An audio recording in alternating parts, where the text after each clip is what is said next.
Kurban. Kurban adalah ungkapan rasa syukur kita dan salah satu bentuk kegiatan untuk mendekatkan diri kepada Allah Subhanahu wa Ta'ala, serta merupakan bukti kesungguhan kita dengan menyerahkan segalanya kepada Allah Sang Pencipta. Seperti kisah Nabi Ibrahim alaihissalam yang mengikhlaskan putra satu-satunya yang sangat beliau cintai, yaitu Nabi Ismail. Dengan perintah Allah, maka beliau rela untuk mengorbankan putranya tersebut. Hal ini tentunya merupakan wujud dari penyerahan dirinya kepada Allah Subhanahu wa Ta'ala. Namun, dengan keikhlasan beliau, ketika Nabi Ismail mau disembelih, dia digantikan oleh Allah dengan seekor domba. Hewan kurban.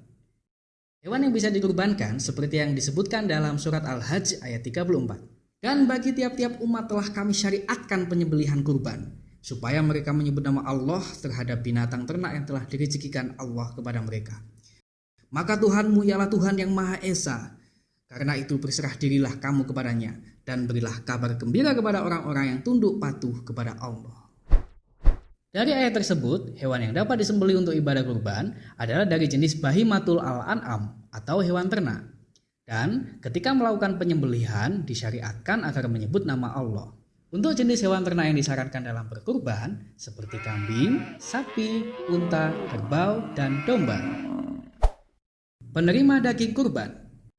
Ada 3 objek peruntukan daging hewan kurban. Pertama, disunahkan dimakan oleh yang menyembelihnya.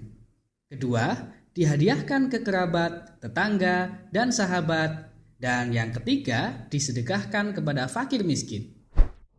Seperti yang telah diisyaratkan tentang daging hewan kurban dalam Quran Surat Al-Hajj ayat 28, yang artinya, supaya mereka menyaksikan berbagai manfaat bagi mereka dan supaya mereka menyebut nama Allah pada hari yang telah ditentukan atas rezeki yang Allah telah berikan kepada mereka berupa binatang ternak.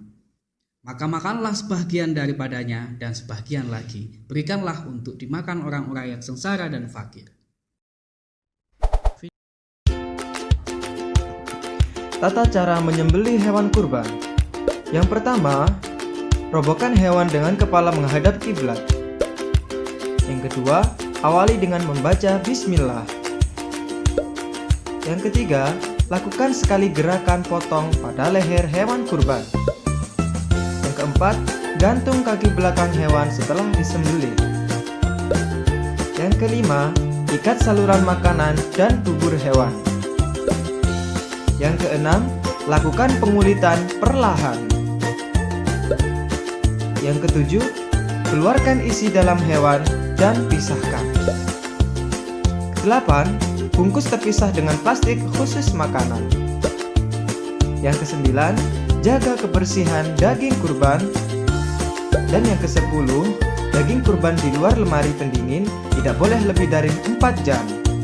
Jadi, Idul Kurban merupakan ungkapan rasa syukur kepada Allah dengan menyembelih hewan ternak seperti sapi, kerbau, kambing, domba, dan unta. Semoga dengan berkurban kita bisa menambah ketakwaan, keimanan, serta keikhlasan kepada Allah.